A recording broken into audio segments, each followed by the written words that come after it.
Okay, so moving on, we have Elias Krantz, who is a PhD student here at KTH, working on robotics in a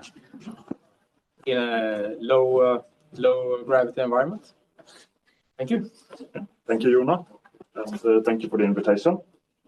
Yes, so I'm a PhD student here at KTH, and my research interest focus on advanced control methods for autonomous collaborating space vehicles and robotics. So control methods in microgravity. And for my talk today, I would like to contrast the other talks with like a kind of a high level talk about our newly established lab facility here at KTH that we have developed, which kind of brings microgravity dynamics to Earth and how we are doing that.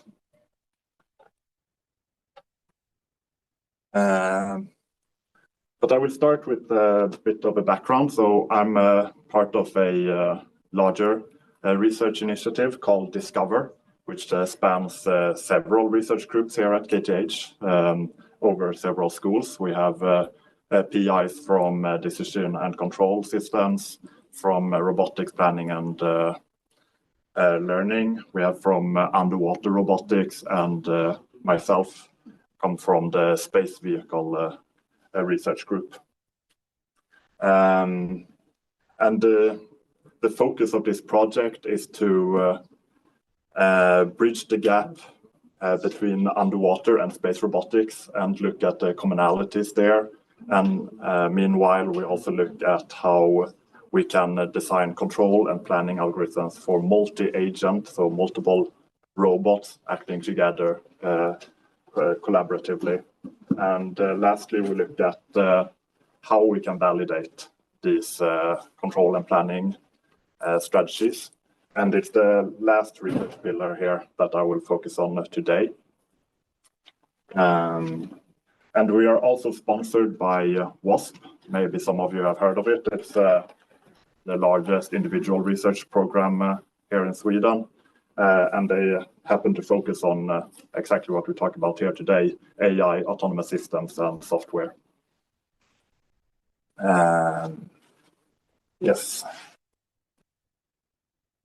And we have heard earlier in this talks that we need to bring more and more autonomy to the space industry as we send larger and larger, or the infrastructure in space is growing.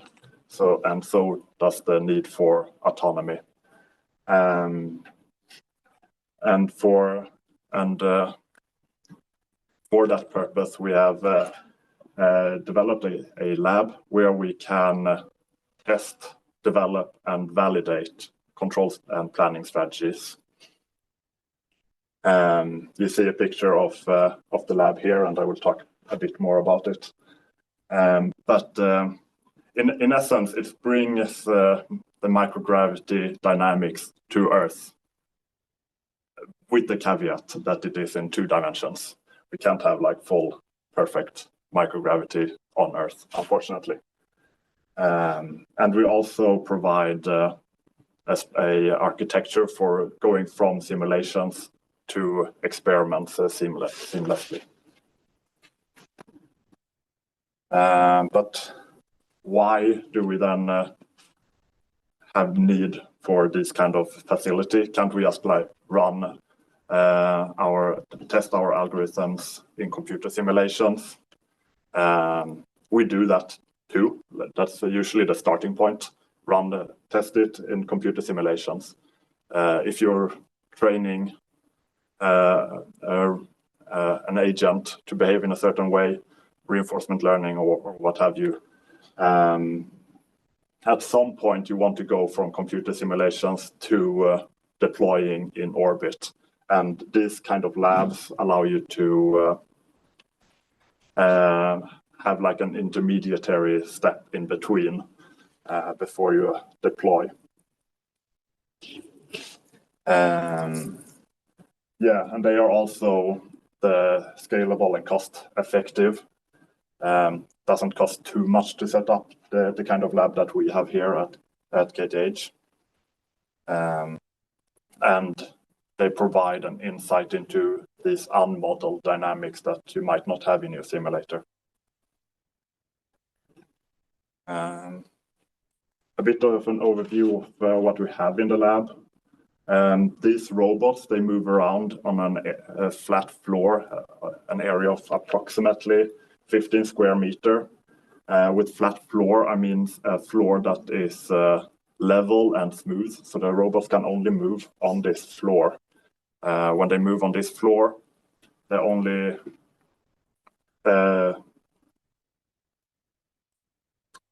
I will explain that later. On top of that, we have several facilities around this. I will explain how the robot works a bit later.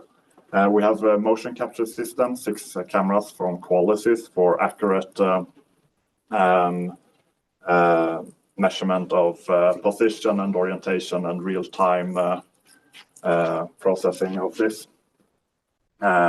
We have a control tower for deploying the robots and receiving telemetry data and things like this.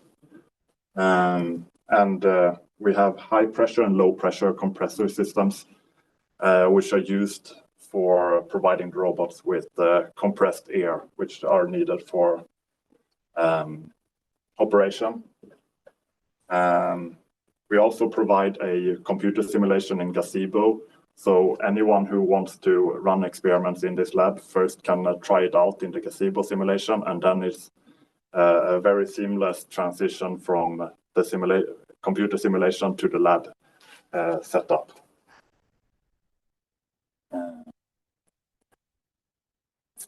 Yeah, so these robots, they basically operate on the principle that they are levitating above the floor, but very, very slightly. It's a 5 microns air pillow they are levitating on. But by doing so, they can move without friction on this floor. And this kind of mimics how a robot or a space vehicle moves in microgravity, where any motion is undampened and continuous until they hit something. But our lab is not unique. There are similar lab facilities all over the world. I provide some examples, but there are, of course, more. At NASA Ames, they have a similar facility, but instead of this epoxy floor that we are using to have a flat, smooth floor, they have a granite floor. They use this facility in a similar way, where they test their algorithms for their AstroB robots, which exist at ISS. So any guest scientists who want to test their algorithms on the AstroB robots first get to deploy it in this on-ground test facility at NASA Ames.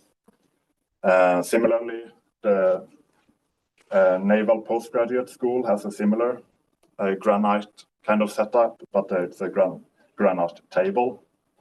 And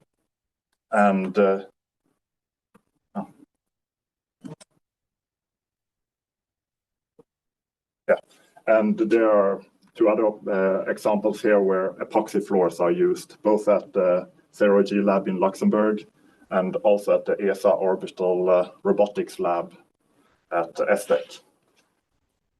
I don't know if you have been there or seen it. No.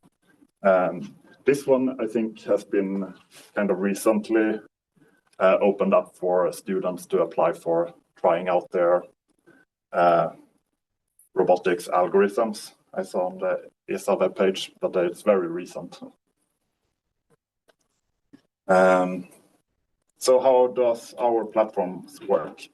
We have designed them completely ourselves here, and with the goal of having them be modular, cheap, and only use off-the-shelf components, and that what we can't buy, we can 3D print.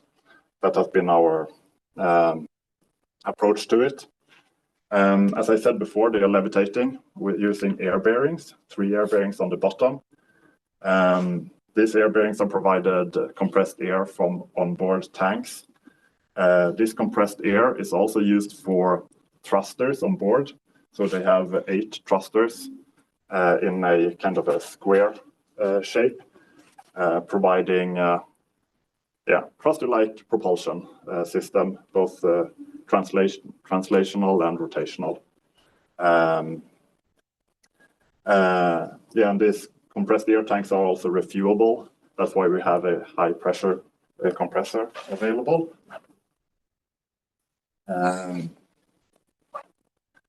And on top, we can put whatever payload we are interested in. If you want to test out your own satellite or whatever, you could put that on top. In many examples, we have a gripper. This is a Blue Robotics gripper used for underwater robotics. We usually use it for demonstration purposes.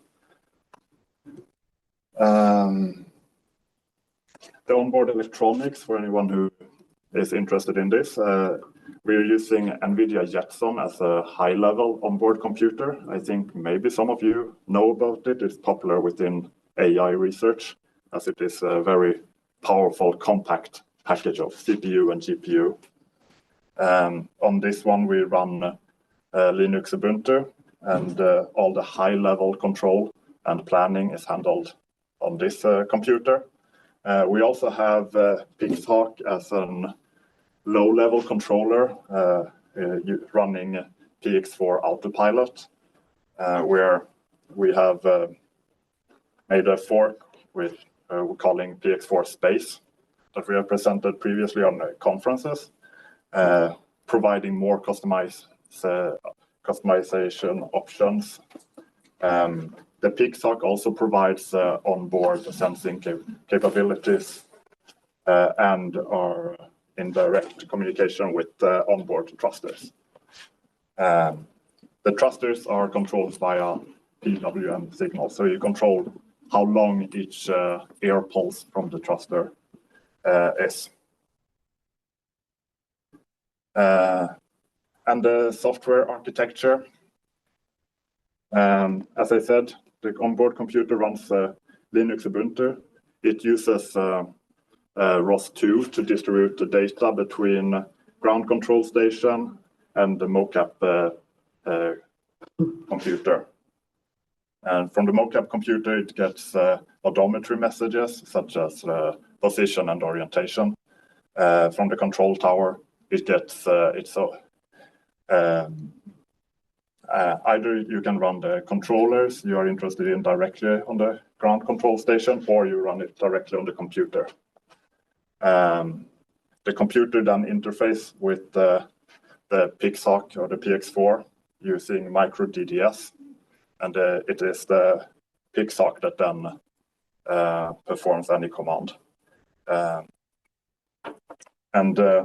Currently we have 4 control modes: a direct position mode, force torque mode, a direct thruster allocation, where you control each thruster individually, and a fail-safe mode. If the robot somehow loses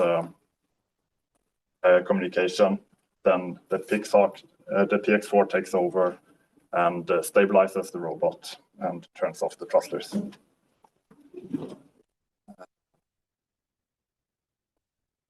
Yeah, and some early tests. Now the lab have basically recently been put into a state where we can run the tests that we want to run on it. It has taken about 1 or 2 years to get everything up and running. And now the early tests we are doing are some nonlinear MPC kind of tests. MPC is a more advanced controller, where you basically at each time step you're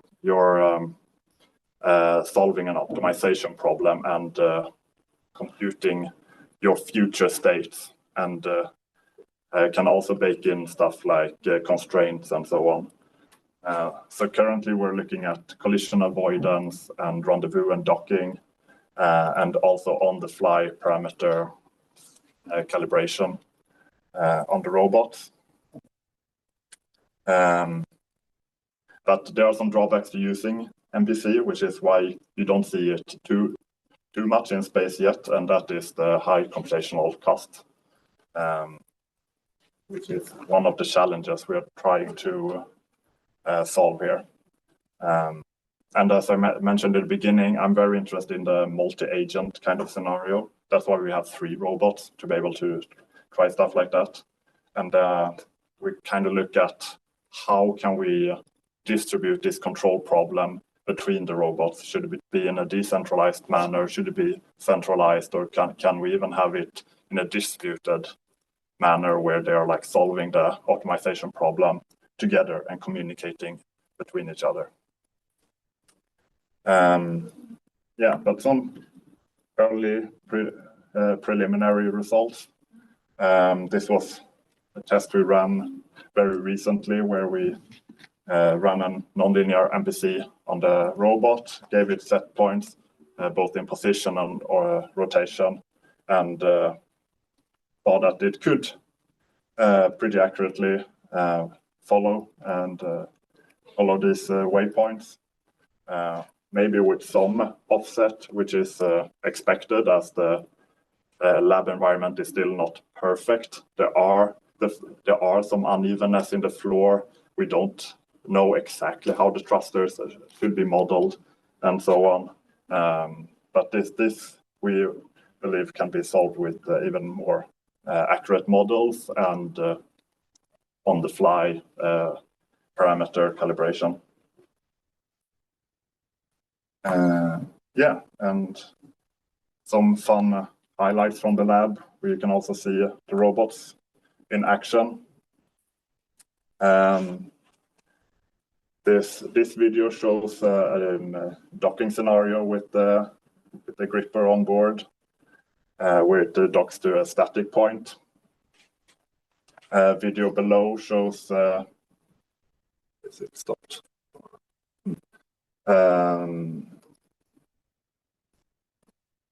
The video below shows a scenario where the robot is fencing a robot in between and wants to rendezvous to a third robot. We had a visit with the Axiom 3 crew that got to remote control the robots. And we have also had demonstrations at other locations than KTH where people got to control the robots remotely, which has been very popular.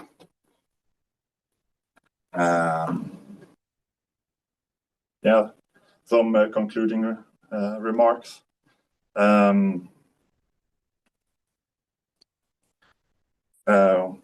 We have seen that this kind of facility has a high interest in the space community, and it provides this intermediary step between computer simulations and in-orbit deployment that is crucial for research and development. And we also see that AI and machine learning are getting more and more traction even in the space domain. And we are trying to see where we can take the strengths from these domains and apply them even in our scenarios. And with that, I would like to say thank you, and I hope that this has been interesting for you, and we are very happy to also find collaborations, and if any of you are interested in using this kind of facility, please contact me or my colleagues. The lab is here at the main campus at the end of like Drottning Kristinas väg. Thank you. Do you have any questions? Yes. I have an exotic question. I'm very excited about this, and I would like to be a user. Yeah. What I don't quite understand, because it's not my area, is how fast do you expect these satellites can spin, for example? Is that even something you consider, or is it? I would be happy if you can spin them at 20 hertz or 50 hertz, or is that completely crazy? It goes very fast to spin them. Like they have, I don't know if I think I mentioned a little bit with 2 radians per second square. Like it goes pretty. 1 hertz, right? No, it's 5 radians. If Oh, sorry. Yes, you're right. Of course. but it just takes like a couple of seconds to get like 1 hertz, and then it goes faster and faster. So far, you haven't. But I have brave never enough tried. to go fast. No, but sometimes in the earlier stages, it could happen when it lost the cap connection and the online estimator drifted apart. But it could be investigated. Is it for some specific reason?